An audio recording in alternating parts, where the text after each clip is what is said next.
തന്നിൽ നായക, എന്നും നീ തന്നെ എന്നെ കാവൽ ചെയ്യുന്നവൻ. Praise the Lord. ദൈവനാമത്തിന് മഹത്വം ഉണ്ടാകുമാറാകട്ടെ. മനോഹരമായ നല്ല പ്രഭാതത്തിൽ വീണ്ടും നമുക്ക് ഈ മിഷൻ സൗത്ത് കേരള സെക്ഷൻ്റെ മിഷൻ 7 ഈ യൂട്യൂബ് ചാനലിലൂടെ നമുക്ക് വീണ്ടും ഒരുമിച്ച് സന്ധിക്കാൻ നല്ല നാഥൻ നൽകിയ നല്ല നിമിഷങ്ങൾ ഓർത്ത് നല്ല നാഥന് നന്ദി പറയുകയാണ്. ഇന്ന് പ്രഭാതത്തിൽ നമുക്ക് ചിന്തിക്കാൻ പോകുന്ന നമ്മുടെ വിഷയം ഇപ്രകാരമാണ്: ശീതോഷ്ണ സഭ.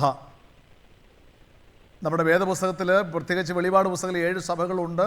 അതിൻ്റെ അവസാന സഭയാണ് ലവോദിക്ക സഭ. ആ ലവോദിക്ക സഭയുടെ ലക്ഷണവും ലവോദിക്ക സഭയുടെ രീതികളുമാണ് വാസ്തവത്തിൽ വെളിപ്പാട് പുസ്തകത്തിൽ അവസാന സഭയായ ലവോദിക്ക സഭയെക്കുറിച്ച് പറയാനുള്ളത്. പക്ഷേ എൻ്റെ യഥാർത്ഥമായി നമുക്ക് വേദപുസ്തകന്മാരെ ചിന്തിക്കുമ്പോൾ ശീതോഷ്ണ സഭ എന്ന് പറഞ്ഞാൽ ഉഷ്ണവാനുമല്ല ശീതവാനുമല്ലാത്ത ഒരവസ്ഥയിലാണ്. ന്യായവിധിയുടെ കാലത്ത് ജീവിച്ചിരിക്കുന്ന സഭയാണ് ലവോദിക്ക സഭ. ഈ സഭയ്ക്ക് ചില കുറവുകളുണ്ട്.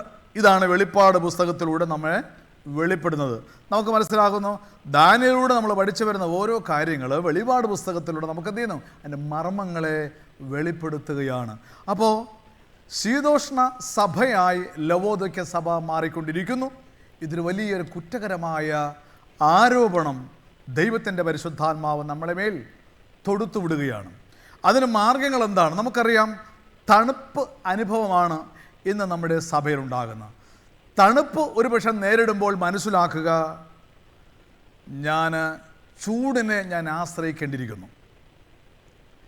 എന്നാൽ വലിയ ചൂടിനെ സംബന്ധിച്ചിടത്തോളം നമ്മൾ ചിന്തിക്കുമ്പോൾ ചൂടും തണുപ്പുമായിട്ട് ഒരു വ്യക്തിക്ക്, ഒരു സഭയ്ക്ക് നിലനിൽപ്പാൻ നിൽക്കണം കഴിയില്ല. കർത്താവ് അങ്ങനെ പറയുന്നുണ്ട്, ശീതോഷ്ണനാകയാൽ ചൂടുമില്ല തണുപ്പുമില്ല, വെറും വാട്ടവെള്ളത്തിൻ്റെ അനുഭവത്തിലൂടെ സഭ പോകുകയാണെങ്കിൽ നിന്നെ ഞാൻ എൻ്റെ വായിൽ നിന്ന് ഉമിണ്ണ് കളയും.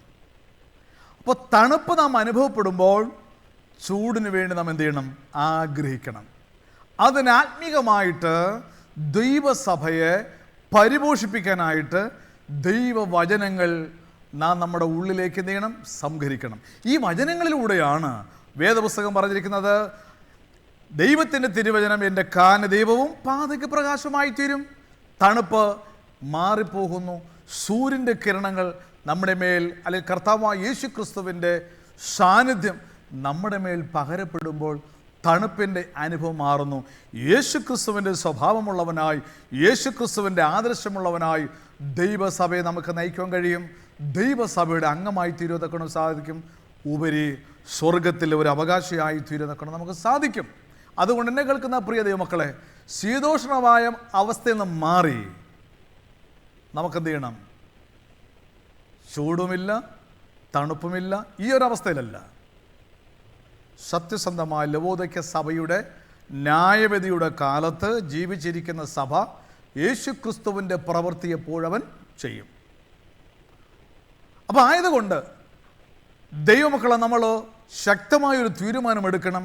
ഇങ്ങനെ ഉറങ്ങേണ്ട സഭയല്ല, തണുത്തു പോകേണ്ട അവസ്ഥയിലല്ല. ഞാൻ ഉണർവോടുകൂടെ ദൈവത്തിന് വേണ്ടി ഞാൻ പ്രവർത്തിക്കും. എൻ്റെ ഉണർവ് കണ്ട് മറ്റുള്ളവർ എൻ്റെ അരികിലേക്ക്, ക്രിസ്തുവിലേക്ക് ആദായപ്പെടുവാൻ ഇടയായിത്തീരണം. അത് എൻ്റെ മൗലികമായ അവകാശമാണ്. അതിന് ഞാൻ പ്രയത്നിക്കും, അതിനുവേണ്ടി ഞാൻ പ്രാർത്ഥിക്കും, അതിനുവേണ്ടി ദൃഢനിശ്ചയത്തോടുകൂടെ ഞാൻ ദൈവത്തിൻ്റെ വചനം പഠിക്കും. ഈ ഒരു ഉണർവ് ഈ അന്ത്യകാലത്ത് നമുക്ക് ആവശ്യമാണ്. അതിന് നിങ്ങളേവരും തയ്യാറാണെങ്കിൽ നമുക്ക് ഒരുമിച്ച് പ്രവർത്തിക്കാം. അതിനെ നമുക്ക് പ്രാർത്ഥിക്കാം.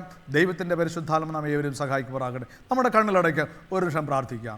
സ്നേഹവാനും പരിശുദ്ധനുമായ ഞങ്ങളുടെ വാഴ്ത്തപ്പെട്ട നല്ല ദൈവമേ, സ്വർഗീയ പിതാവേ, മനോഹരമായ നല്ല പ്രഭാതത്തിൽ ദൈവമേ, ന്യായവിധിയുടെ കാലത്ത് ജീവിച്ചിരിക്കുന്ന അവസാന സഭയെക്കുറിച്ച് ഞങ്ങൾ പഠിച്ചു.